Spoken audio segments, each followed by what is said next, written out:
He is always on the run, our friend Isaak from Germany, and he is going to run, but he is going to sit, and I see him approaching. Here he comes. Deutschland has Isaak. arrived. Hello, Deutschland. Hi. Let me move this. There you are.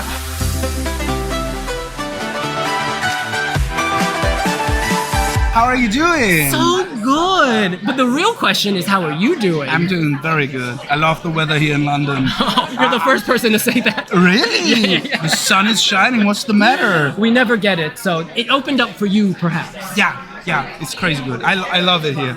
I've been in London 2 years ago and we had the same weather and I loved Oh, it as wow. well. Were you on holiday? Were you singing? No, I some mix of both. I mean, I was Okay. writing songs here, but we also did a little bit of holiday. Oh, great. Now, your song, Always on the Run. What are you running from and what are you running to? I'm running from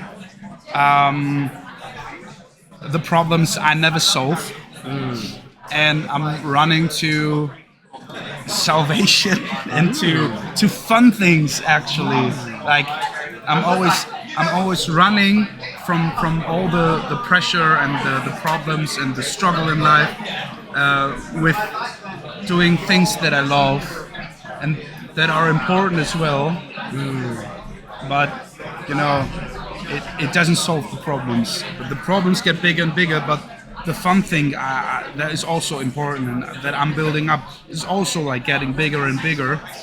So you got two yin and yang things that are coming together, and you have to try to keep the balance somehow. It's a good way to deal with your problems. Run, but towards something positive. Yeah. Now, for people who are out there who may be experiencing negative things, what advice do you have? Like, what's the best way to run? Well, I don't know. I don't think I'm the best guy to give advices in that thing because I'm still in that struggle. It's like Hey, honesty. The first. I couldn't solve it yet, so I don't know. Just keep trying. I don't know. Now, you have this huge voice. I mean, this voice is like bigger than Germany. Thank you. Really? When did you discover it? There wasn't a time where I started singing.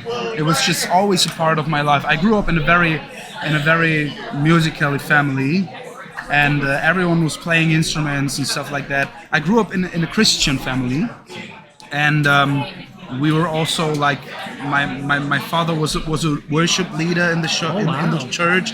So I have been on stage when I was, I don't know, something between 5 and 8 years old, playing the drums or singing on stage. It wasn't good at all, but you know, I did it, and it was always fun. And I started busking when I was 12 years old. Oh my gosh. Yeah, and I think that was the moment where I realized, okay, I want to do that my whole life, no matter what.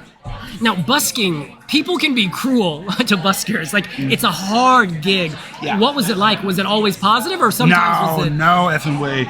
I mean, I had a lot of fun things. I just remember I was busking in Minden in my hometown, and a guy came over and he was like, "Do you like singing?" And I was like, "Yeah, sure." And he was like, "Yeah, then just learn it." Oh, jeez. But that was fun, you know. But when you're 12, that's mean. Yeah, I mean, I think I was like 15 or 16 years old in that moment, and I could deal with that. But there were like different situations, difficult situations, where people came over and they were like, "Do you want me to put your guitar in your asshole? Then keep singing." Yeah, it's like that. That's extreme. Yeah, That's extreme. And he looked very dangerous. He was like 2 meters tall, and he had like he was bald, and he had some scars on his head, and it was like, Oh, wow. And I was like, whew, I was really, I was far too scared. Yeah. Far too scared. But I was like trying to, like, there were a lot of people around me listening to my music, and I was like, I can't just now take my stuff and go away from here. I have to say something. And then I was trying to be as brave as possible, and I was like, "You could have said that a little bit more nicer." Yes. Yes. That's what you do. And I thought he would come down and beat the shit out of me. But then he was like, "No, I can't." And then the people around me, they were like, "Yes, you can." man, and then they, it was a gang fight in that moment, and that's when I realized it's always good to stand for whatever you do, and I learned a lot about doing busking stuff. It's like crazy good lessons. But you know what? Then there was a change, and you did get embraced and celebrated in Germany. Tell us about the first time on a big stage you got accepted. The first time on a big stage I got accepted, I think the first time was in 2011. I was a part of X Factor in Germany. That was the first moment, and it was also like a very good lesson, because for a few months I was like the local VIP. Yeah. You know? And I thought, okay, that's my life now, and it's always gonna be like that. And it was a great hype, but I fell down, and that was crazy good for me, because I was still living at my parents' house, and I had my family around me, and they were carrying me, so I didn't fall that deep. And I learned that life is always about hypes and ups and downs and everything in between. After you won Das Deutsche Finale, you were very emotional on Instagram. It was very touching. What was it like for you in the day after that? To be honest, terrible. It's like, I don't know, my brain wasn't really functional. I was like, I had to do some interviews, and I wasn't really empathetic, you know. I was just somehow not really human. I can't really explain. I was so, all the stress fell off, and there was so much pressure to that event, and all of that, all of a sudden, it all was over for that moment, and my brain had to I don't know, to reset or something, and it took me 2 or 3 days, and then I started to realize, and I started to breathe again, and to function as a normal human being. And after that I had a lot of fun times, but like the first 2 or 3 days, they have been pretty hard.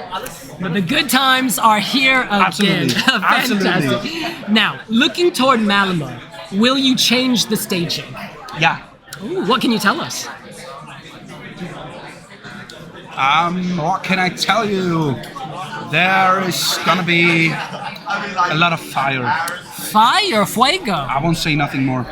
Okay, I won't wear hairspray. We don't want to be burned.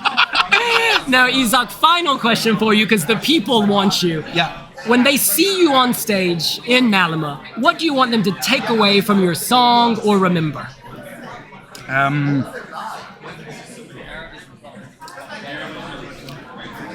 I want the people to realize that everyone is good the way he or she is, and you don't have to change anything about yourself to be able to love yourself. And you don't have to work on, you don't have to love yourself because you're working on yourself to be able to someday love yourself. You have to love yourself in that moment, no matter what you are, no matter what you're wearing, no matter who you are, just the way you are. I feel like I should pay you for that life advice. That was like a psychiatrist or a therapist. I'm gonna keep that. Thank you so much. So welcome. It was really lovely to meet you. Thank you so much, and I wish you so much luck. Thank you. At Eurovision. Thank you so much. He is Isaak from Germany, always on the run, in the grand final, but performing in semi-final As well. 2. Once. 2, It's beer and wine. Yeah, you're 2. I'm on May the 7th. Oh, 1. Semi-final 1. I think those are the May the beer 7th. drinking countries, and semi-final 2 is the wine drinking countries. So that is Germany. Thank you so much. Yeah, you're welcome. Thank we'll you. take a photo Thank you. before Yeah, you sure, go. absolutely. Oh, Lord. I've been talking for about 2 hours. Thank you so much for doing the talking there. 3, 2, 1. Incredible.